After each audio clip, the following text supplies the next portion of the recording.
Hi, welcome to my session. My name is Carrie Wiederholtz, and I am the owner of Flip for Math and Flip for Math University. I have been teaching for 21 years now. I am currently in sixth grade math, and I'm loving it there. But I've taught everything from sixth grade all the way up to eighth grade algebra. Welcome to my session on expanding the number system through number lines and coordinate planes. When I was thinking about this topic, I thought how difficult this lesson can be for students. It's important to start where they are and expand their knowledge from there. So, in this session, I'm going to start with number lines and then use that to expand to the coordinate plane. I would say that this topic starts in upper elementary school and definitely continues on through middle school and also into high school. And it depends on where your students are coming from as to where you want to start. So let's jump right in and start talking all about number lines. The number line is a visual tool to help students organize numbers. I have tons of different examples here on the screen, from the thermometer to a ruler where they see that as well. Even a clock, they see numbers being organized there. It does show how numbers go on infinitely in all directions, from the positive and negative, as well as even in between the whole numbers. It's a reflection across the number zero, too. So that's something to talk about. You see that in the thermometer as well as on the number line. There are just lots and lots of things to explore. So, why should we talk about expanding the number line with students? Well, upper elementary students need to recognize that there are an infinite amount of numbers between 0 and 1. And in addition, the numbers will continue on in the positive direction as well as the negative direction forever.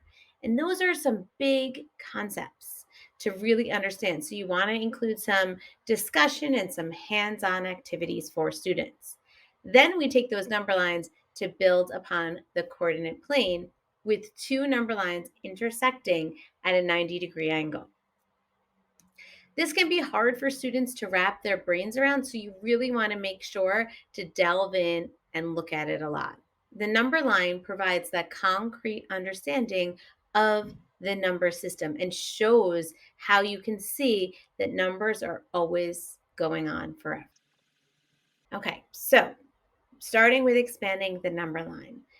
In about fifth and sixth grade, students should really have a great understanding of whole numbers, decimals, and even fractions. They should know about them and have done operations with them.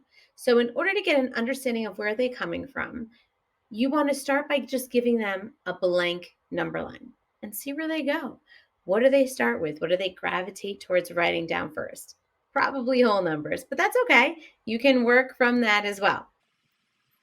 Things that you might want to discuss with them and have them think about and maybe get different viewpoints from different students are all these various questions that are here. Figure out what they're comfortable with and what they already know.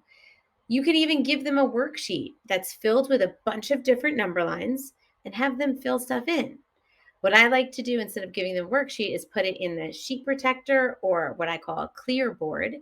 And I use dry erase markers just because it saves it, especially when I have multiple classes, less copies to make, less paper being thrown out or used.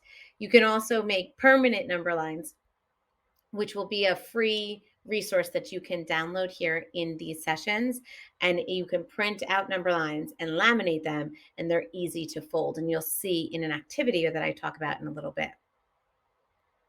So, what I first have them do is just label the number line. And then we talk about, is there an end? Well, not really. That's why the arrow is there. And there really should be an arrow because it's a line, not a line segment. Is there a starting number? Do they have to start at a certain number? Now, often they probably think that 0 is the number you have to start at, but you don't. If you had a set of numbers like quiz scores from like 75 to 100, you don't need to have 0 on that number line. You need from 75 to 100 to be on that number line. Does distance matter? Distance is huge. Distance tells us that you're counting by the same number and it's equidistant apart. You have equal. If you're counting by fives, they should all be the same amount. And I often exaggerate with this with them and show them, like, oh, I saw one number then that looked like this. And I put like 3 tick marks really close together, and 1, 2, and 3. And then I put a huge gap and I label the next one 4. And then 5 and 6 and so on. And I just make up my number and I go, what do you think? Doesn't it look great? I numbered it like yours is.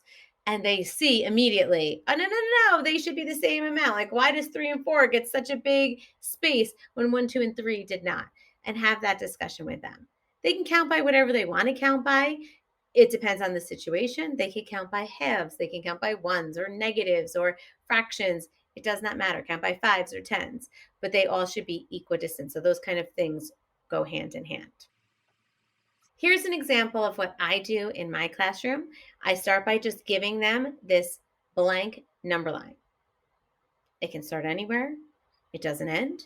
They can count by whatever they want to count by, and I have them write down some numbers. Then I have them turn and talk to somebody at their table or right next to them and see how did they number the number line. Then I give them the second one where you see one number filled in, and I just pick 25. You could pick any number you want. You could put a 1 right there in the middle and see how do they expand it. And then I challenge them in the third way, can they write that number line but count by different numbers? Can they label it differently? And all of this is just to keep getting them thinking about the number line and how it really is a snapshot of the number system and showing how it's expanding. There's just so many different possibilities and so many good discussions that should happen around them filling in the number line. Once we've done that, I like to take a closer look between 0 and 1. How many numbers are between 0 and 1? I want them to look at that. Maybe I would have them first brainstorm independently and then talk to their neighbor. How many numbers could they come up with? Could they come up with at least 10? Can I have every kid come up with 10 numbers between 0 and 1? And then maybe I'll start collecting all of their data and writing it all down. Oh, well, we came up with more than 10 numbers. How many numbers are there between there? And just kind of have that discussion as well. Here it is what it looks like on my worksheet that I do with my students. I have them go, okay, well, between 0 and 2, how many numbers can you name? And I do between 0 and 2 because I at least give those kids the number 1 there in the middle. And maybe they can give me the halves too. And then could they name a few more? And then break it even smaller, between 0 and 1. How many are between there? And then between 1.5 and 1.6. How many numbers can they name between there? And then between 1.51 and 1.52. How many numbers are in between there? And they have to get smaller and smaller and smaller and smaller. Now, resist the urge to tell them. Don't tell them those numbers that are between there. But it will help to expand their thinking, especially that last one, when it's 1 and 51 hundredths and 1 and 52 hundredths. Now they have to go to the thousands place and the 10,000s place. And it really starts opening their mind up. They're like, oh my goodness, this goes on forever. And that's what you want. You don't want to give them those answers, but you want them to see it. So here's a kinesthetic way to do it, meaning a hands-on way to have them see it by folding paper. So I have them draw a number line that you see here from 0 to 1, and then I have them fold the paper, as you see in the video, in half and label it, half and 0.5. Then I would have them maybe go back, fold it in half again. And how many pieces would you get there? And that would be a fourth. But as you can see in the video, I jumped and I did a half, and I did it so you got to eighths. And label all your tick marks. This, you're not giving them the tick marks. Now they got to figure out, well, how many pieces did they break it up into? How many different ways can you name them? For example, that you have I have 2/8 there, then I have 1/4, then I have 0.25. There's lots of different ways to name a number on a tick mark. And there's multiple ways that you can name them. So basically, you're looking to see how many numbers can fit on that number line? How many folds can you make? Can they even figure out a number between 0 and 1/8? How many folds can I make in there to get all different ones? And they're like, oh, I could keep folding. Now, realistically, you're not going to be able to fold. It's going to get too tight and they're all going to be in there, but they could make little tick marks in there. They're not going to be able to ever write all the numbers between 0 and 1 on their paper. It's not physically possible. Just like they can't ever name all the numbers ever. I tell them, That would never be possible. So now we've talked about whole numbers or positive integers or positive rational numbers. Now we want to talk about some negatives. This activity here is a game changer. Now, I cannot take credit for this activity. I got it from Megan, who is at Math to the Sixth Power on Instagram and all over the place. But she's amazing. And she shared this activity, and it's a painting activity, a math class. But it is so hands on and it is a huge game changer. The kids love it. So, the things that you need for this activity, you need a laminated number line. So, again, that's free. You can download it and then you have to laminate yourself. Different colored paint. In this picture that you see, I first only did a couple different colors. I would have a different color for each dot that you're going to have the kids make. It just makes it a little bit more visually understanding. Dry erase markers so that they can write the numbers under the tick marks. And I used Q-tips or some sort of cotton swab for a paintbrush. So those are the things that you need. What I have the students do is first start by putting 0 on their number line right at the fold. They'll see a fold there, and they put a 0 there. And they number only by ones, counting up in the positive direction to the right. Okay, so we have all the positive numbers. Then what I have them do is put like a dot of paint on number 3. And then I tell them, okay, fold it. It landed on the other side. What number is that? What number could we name that would be on that dot that we just made that's across from the 3? And it's the same amount to the 0. And you're kind of introducing them to words like absolute value and opposite. And you can start telling them those words if you want, or just kind of use words that they know at first. And you continue this discussion. It really is a great exploration and figuring out opposites and figuring out all the numbers and how they start at 0 and they are reflections of each other and that they are the same distance from 0 and you're just making it bigger and bigger and bigger. A good challenge for them is to ask them to put a dot of paint where they think the opposite of 8 is. So maybe before they've written those numbers down, can they put a dot of paint and then fold it and see, does it land on 8? Were they right? And it's just a good way to think about it and understand that it's not going to start with like -1, -2, -3, and then you're going to get all the way like the biggest negative number, like -10, and then it jumps to 0, 1, 2, 3, 4. So it doesn't go like that. It's the opposites are this 0 is your point of reflection. Great visual activity. Now, you can also do this with fractions and decimals. So you could put the 0 in the center and maybe put 1 all the way on the far right, and they have to count by tenths or whatever it is, or you can have them count by fourths and then also do the reflections there. So it works with all numbers. They could see that 0 is your line of reflection. Another number line activity that I like to do is to use the human number line. I put painter's tape down along the hallway, and this is the hallway in my school. I use the tiles to help make tick marks that are equidistant apart. And then I cut out a bunch of cards. First, I have the students put down the integers from -6 to 6. Those are the blue cards that you see there. And I have them lay those out as first. Then I start giving them decimals and fractions. You can have them work independently. You can have them work in pairs. Some of them are negative, some are positive. So first they got to think about that. Okay, negative or positive? Do I go to the left or to the right? Between what 2 integers is my number? And those are some great discussions. I often kind of leave part of my class in the classroom working on something else and pull the rest out. So it's small group instruction as well. After all of my students are confident that they've put it in the correct spot, we then go over it. And I'll walk up and down and go, oh, I see 2 that are not quite in the right direction. Can anyone figure out what 2 they are? Or does anyone see, is everything good? Can you find any that are wrong? They love looking for the mistakes, trying to figure out the ones that are wrong. So that's great too. If you don't want to do it so large and you don't have such a huge space in your school, there is a clothesline activity that is by Kristen Acosta. If you search up her name, you'll find it. Basically, you're going to take string, like a clothesline that you see here on my slide, and you're going to hang, you can hang like index cards that you folded in half and do essentially this, but on a string. So maybe you could connect it from desk to desk, and you want to put those in order as well. So that's another way. She has a free printable on there. Again, it was Kristen Acosta is the name of that. So it's just another great hands-on activity. After I've done single number lines, I love to use double number lines to help with ratios and even percents, which I'll talk about next. So the ratios are just a great visual representation for equivalent ratios.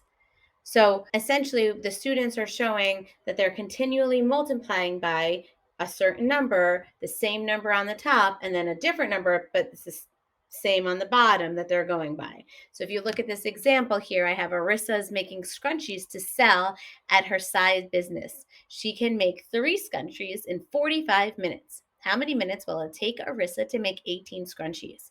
So they set it up with their 2 units, scrunchies and minutes. 3 goes with 45.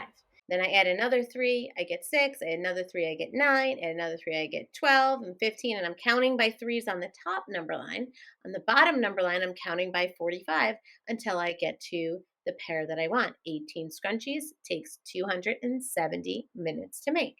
So just another way to show visually, as long as you're counting by the same number and you're equidistant, it's a good way to find your answer with equivalent ratios. It's also a good way to visually find the percent of a number, or when students use double number lines. The percents go on one number line, and the whole numbers, the part and the whole, go on the other number line. So students find equal tick marks to identify the different parts that they're needed. So you'll see here in this example, I have Miss Nicholson and Mr. King took their 55 student 6th grade class on a field trip to the zoo. If their class is 25% of the entire 6th grade, how many students are in the 6th grade? So we put percents on the one number line from 0, 25, 100. So I made 25% at about 1/4 of the way along that number line. Then I know that 55 is equal to the 25%. So 55 students goes underneath the 25, and I want to get to 100%. So I think, well, okay, to get from 100% to 25, I divide by 4. So if I divide it by 4 in that distance, I will multiply the bottom by 4, 55 times 4, to get my final answer of how many students are in the entire 6th grade. In this case, it would be 220. It's easier for students to kind of visually understand that as opposed to writing an equation or doing a proportion. It gives them an easier visual understanding of what's going on there because you're counting the same amount. Again, another great tool for using number lines. So now finally, after we've done a huge exploration with number lines, I now want to build upon it by taking 2 number lines and intersecting them, and show how you get your x-axis and your y-axis. So it makes understanding plotting points that have decimals and fractions and ordered pair, makes it easier for them to understand. So in this video, you see that I was plotting 2.5, 3, and I'm showing reflection. And if you fold it over, this is folding over the y-axis right now, they'll see, oh, it goes into quadrant 2, and it goes at -2.5, +3. But just a great visual. Again, I'm using the paint with the Q-tips, and I just use this as one big teacher tool. You can make them for each one of your students or pairs of students as well. But you want to show them that these number lines are the same number lines they're used to. There's just 2 of them now. And so we name them with 2 numbers for an ordered pair. Now, if they had a strong understanding of number lines, and we took those same 2 number lines that they thoroughly understand and made the coordinate plane, they've realized that there's an infinite amount of numbers on our coordinate plane as well.